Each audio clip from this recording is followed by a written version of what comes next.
Bismillahirrahmanirrahim. Assalamualaikum warahmatullahi wabarakatuh. Kembali lagi dengan penerangan berikutnya dari usul fikih. Langsung saja sekarang kita langsung masuk kepada pematerian khos. Di sini khos singkatnya secara bahasa dia berasal dari kata khos ya, takhsis. Takhassasa sesuatu yang khusus. Jadi sudah menjadi bahasa Indonesia yang biasa kita pakai sehari-hari. Khos khusus masih ada rasa-rasa bahasa Indonesianya.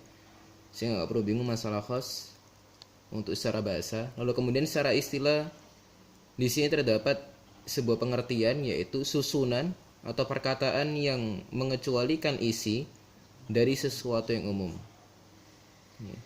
Atau kalau misalnya bahasa santrinya itu khos singkatnya yaitu suatu lafadz yang memiliki makna khusus. Yang memiliki makna khusus. Ya, baik. Suatu lafadz yang memiliki makna khusus. Ya, jelas. Itu secara istilah. Saya ulangi. Secara bahasa dia takhassas sesuatu yang khusus. Lalu kemudian secara istilah yaitu suatu lafadz yang memiliki makna khusus. Kemudian di sini khas dibagi menjadi dua dia. Khas dibagi menjadi dua. Yang pertama khas di sini ialah khas muttasil. Khas yang bersambung. Lalu kemudian di samping khas ada yang muttasil juga ada yang munfasil. Terpisah. Muttasil bersambung, munfasil berpisah. Jadi berlawanan di sini ceritanya. Nah, kemudian muttasil dia dibagi lagi. Kita ketahui muttasil di sini dibagi ada kurang lebih 1 2 3 4 5 6 7 8. Ada 8 bagian dari muttasil. Jadi maksudnya di sini khos itu dia ada dikatakan khusus pada suatu lafadz yang dia bersambung dengan sesuatu yang umum. Nah, muttasil itu maksudnya bersambung dengan sesuatu yang umum. Jadi pengkhususannya itu bersambung dengan sesuatu yang umum. Contohnya apa? Yang pertama macamnya yaitu badal ba'du minal kul. Badal ba'du minal kul. Mengganti sebagian dari keseluruhan. Ya, mengganti dengan sebagian dari keseluruhan. Maksudnya apa? Seperti ini. Wallahu 'alan nasi hajjul bait man istata'a ilaihi sabila. Ini wallahu 'alan nasi hajjul bait man istata'a ilaihi sabila. Jelas ya. Ini sebagai contoh bahasanya badal ba'du minal kul, mengganti sebagian daripada keseluruhan. Di sini maksudnya apa? Di sini maksudnya ketika lafaz Allahu 'alan nas hajjul bait man istata'a ilaihi sabila. Di sini dikatakan bahasanya Allah memerintahkan kepada seluruh manusia untuk pergi berhaji, seluruh manusia tanpa terkecuali. Wallahu 'alan nasi hajjul bait. Jadi Allah itu memerintahkan untuk pergi haji kepada seluruh manusia. Tapi ternyata di sini dalam ayat tersebut dipalingkan menjadi lebih khusus lagi masih pada satu ayat itu yaitu man istata'a ilaihi sabila. Artinya seakan-akan pergi haji ini yang awalnya untuk seluruh manusia dipalingkan menjadi khusus yaitu hanya kepada orang-orang yang mereka mampu untuk melaksanakannya. Baik mampu secara materi maupun mampu secara mental dan sebagainya. Fisik maupun non fisik. Nah, itu dikatakan sebagai bentuk taksis, sesuatu yang mengkhususkan am. Nah, lagi-lagi saya ingatkan bahasanya am yang kemarin telah kita jelaskan bareng-bareng itu merupakan pasangan dekat dari khos. Jadi sesuatu yang nggak mungkin bisa terpisahkan. Jangan sampai kemudian am dipasangkan dengan sesuatu yang lain seperti muqayyad atau dengan bayan dan sebagainya, itu nggak bisa. Karena di sini am sudah mesti dia berpasangan dengan khos. Lalu kemudian macam kedua yaitu al-istisna. Sini jelas ya kelihatan al-istisna. Ini macam kedua. Ini yang pertama, ini yang kedua. Al-istisna yaitu pengecualian. Ini masih membahas tentang urusan lafadz khas yang dia bersambung dengan lafadz umum mutasil ya pada satu lafadz, yaitu di sini memiliki contoh la ilaha illallah. Kalimat la ilaha illallah di sana tiada Tuhan tiada Tuhan illallah kecuali Allah Subhanahu wa taala. Jadi dari kalimat tauhid la ilaha illallah sendiri sudah tercantum sebuah istisna, pengecualian, sehingga menjadi sesuatu yang khusus. Artinya dari Tuhan, semua Tuhan itu semua menjadi tiada, ya, kecuali Allah Subhanahu wa taala. Ini menjadi suatu pengecualian, jelas. Jadi di sini al-istisna juga termasuk dari macam khas yang mutasil. Lalu kemudian ada juga macam ketiga, yaitu as-sifat, bentuk sifat dari sesuatu. Contohnya di sini ada dalam ayat sebagai bentuk kafarat bagi seseorang yang melanggar salah satu aturan Allah Subhanahu wa taala, yaitu raqabati mu'minatin. Ya. Raqabati mu'minatin. Dalam ayat disebutkan seperti itu, yaitu seorang budak perempuan mukminah, seorang budak perempuan yang beriman. Nah, di sini sifatnya dia mukminah yang beriman. Coba saja kemudian gak ada mukminah, maka otomatis raqabatin. Cukup dengan raqabatin saja, maka bisa jadi seseorang jika ingin membayar kafarat atau balasan, ya, hukuman bagi seseorang, bukan kafarat berarti ya, balasan atau hukuman bagi seseorang yang melanggar aturan Allah, cukuplah dengan membayar atau membebaskan salah satu budak perempuan, baik itu mukmin maupun bukan mukmin. Sudah bisa diterima. Tapi di sini ternyata oleh Allah diberikan sebuah sifat, yaitu mukminah, seorang budak perempuan yang beriman, maka menjadi suatu taksis bahasanya dari seluruh budak perempuan baik mukmin maupun bukan, itu menjadi khusus, yaitu untuk orang yang beriman saja dari kalangan budak perempuan. Lalu kemudian khas yang mutasil macam keempat ialah asyartu, syarat. Ya, syarat. Di sini contohnya itu dalam suatu ayat disebutkan wa bu'ulatuhunna ahaqqu biraddihinna in aradu islaha. Yang dimana di sana inti dari artinya itu untuk orang yang setelah bertalak dengan istrinya, setelah cerai dengan istrinya, lalu kemudian ingin rujuk kembali kepada istrinya, itu oleh Allah diberikan sebuah syarat. Ya, syaratnya jika ingin kembali dengan istri yang telah diceraikan itu, maka setidaknya dia itu memiliki sebuah keinginan untuk islaha, memperbaiki sesuatu yang telah hancur sebelumnya. Jadi dari sini jelas betul bahasanya asyartu, syarat dalam usul fikih kita kenal sebagai salah satu bentuk takhsis juga, tapi muttasilnya bersama dengan am, itu juga sudah sebagai bentuk pengkhususan jelas tanpa perlu kita kupas dengan ayat yang lain, karena di sana jelas sebagai suatu tujuan bagi seseorang yang ingin kembali dengan istrinya itu harus memiliki tujuan utama, niat utama, yaitu islah, untuk memperbaiki dengan hubungannya lebih baik lagi. Lalu kemudian macam kelima dari khas yang mutasil yang bersambung dengan lafadz umumnya, yaitu al-ghoyah. Al-ghoyah yaitu tujuan.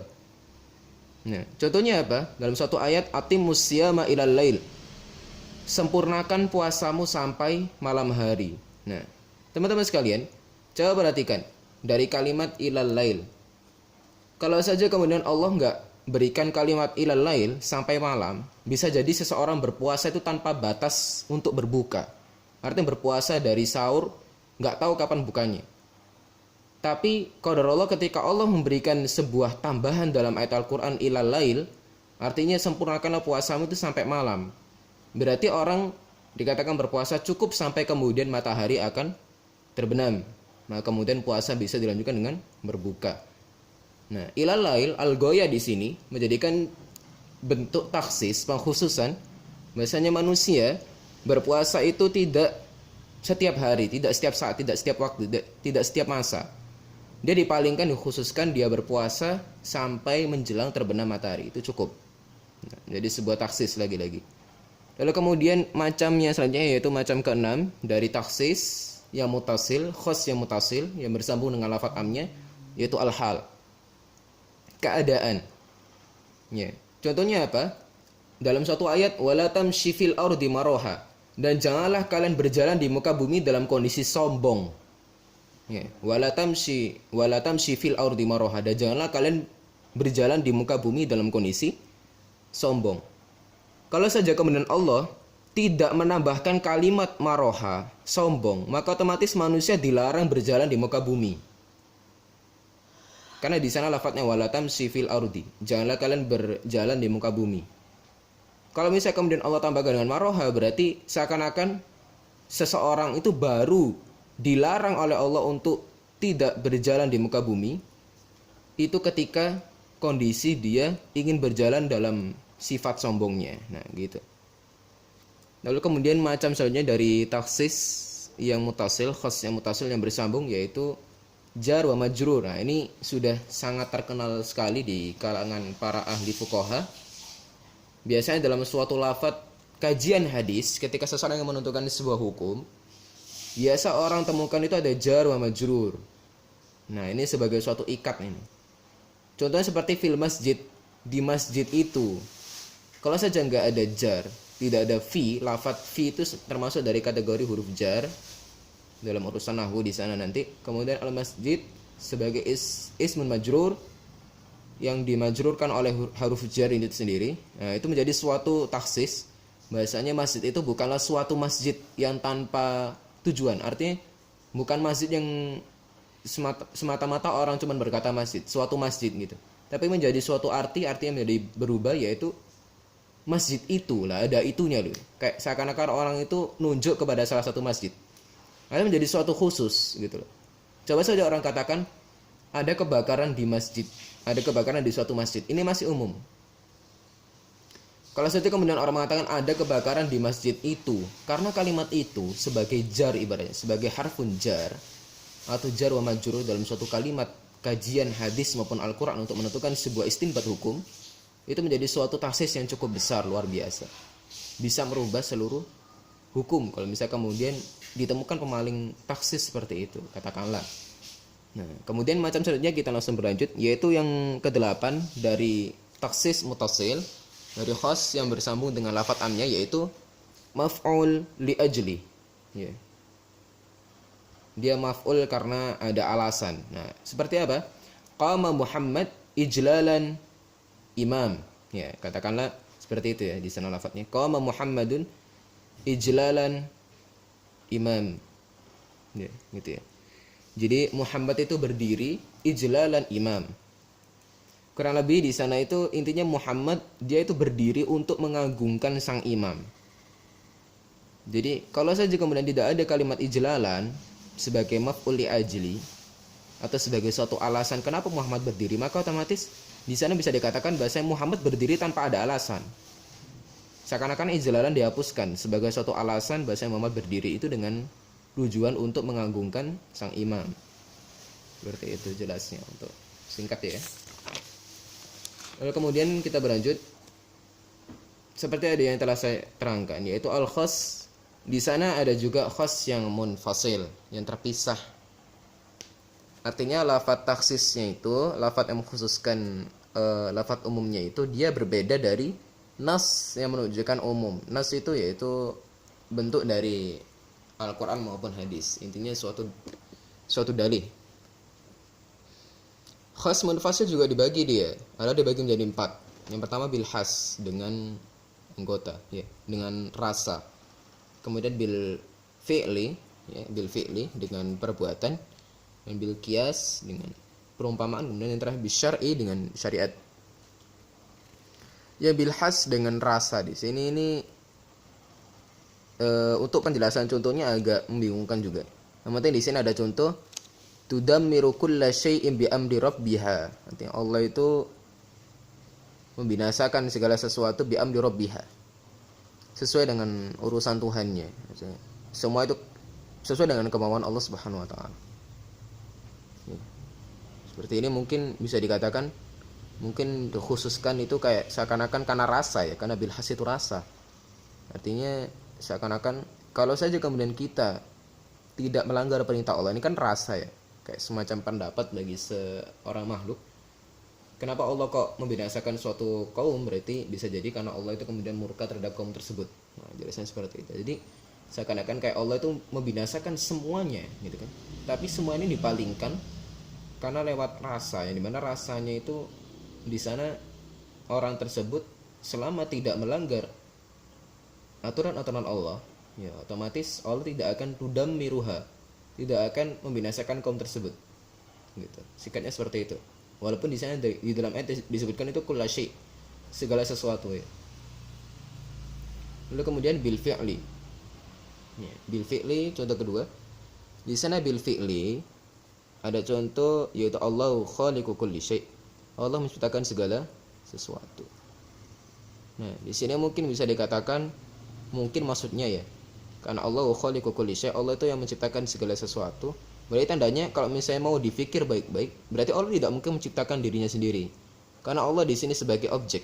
Di sini Allah sebagai pelaku. Ya, pelaku yang menciptakan segala sesuatu. Berarti kullu syai' enggak mungkin khalaqa kulli syai' Allah. Enggak mungkin seperti itu. Tapi di sini Allah wa khaliqu kulli syai'. Sehingga seakan-akan yang menjadi sebuah pelaku tidak mungkin kemudian suatu saat menjadi objek kalau untuk urusan ini. Nah, jadi seakan-akan di sini ini dengan perbuatan Allah, karena di sini bil fi'li ya. Berarti dengan perbuatan Allah menciptakan itu sehingga seakan-akan udah menjadi sesuatu yang khusus, bahasanya Allah itu tidak diciptakan. Lalu kemudian bil kias dengan perumpamaan atau analogi, bayar hutang ditunda.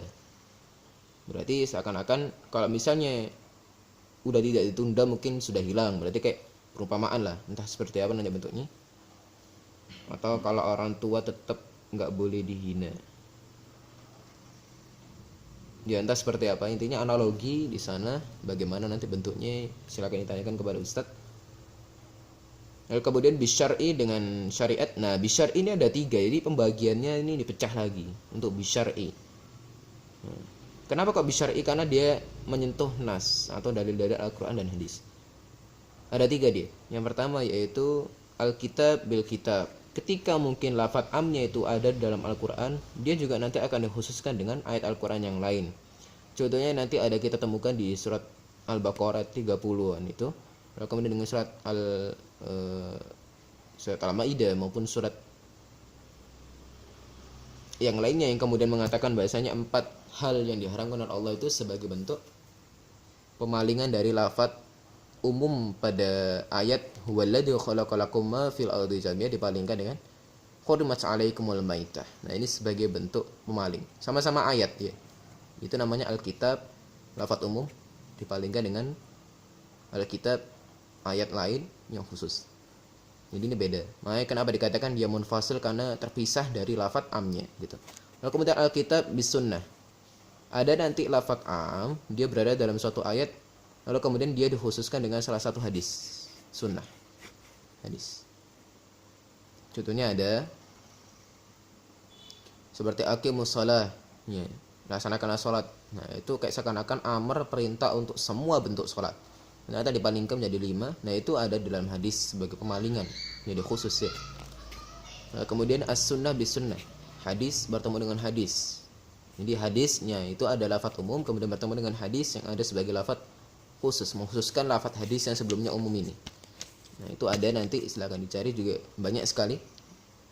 Jelasnya dari sini untuk lafadz khas memang jelasannya cukup panjang, karena kalau mau kita kupas lebih dalam lagi, khas sama am itu merupakan lafadz yang mestinya harus kita kenal baik-baik, karena dalam suatu pelajaran usul fikih, am dan khas itu merupakan suatu bab yang tidak boleh kita lupakan. Karena dari am dan khas nanti kemudian bisa muncul pengertian bagaimana nanti mujmal, bagaimana dengan nanti bayan, bagaimana dengan mutlak, muqayyad.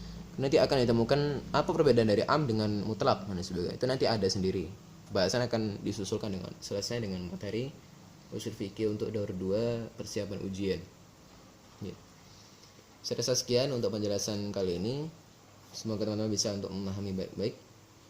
Untuk kritik saran kami juga tunggu, silakan diketikkan atau mungkin bisa untuk langsung berikan di kolom komentar atau langsung pada orang yang menerangkan. Padahal untuk kemudian tidak jelasnya nanti silakan dibicarakan di balik resminya, atau kemudian bisa ditanyakan kepada para asatid yang mengajar bagian usul fikih. Saya rasa sekian, terima kasih atas perhatiannya. Semoga Allah menjaga kita dari segala bentuk, ya Allah kemudian murkai atas segala kesalahan-kesalahan kita, dan Allah berikan kesehatan sampai kapanpun. Wassalamualaikum warahmatullahi wabarakatuh.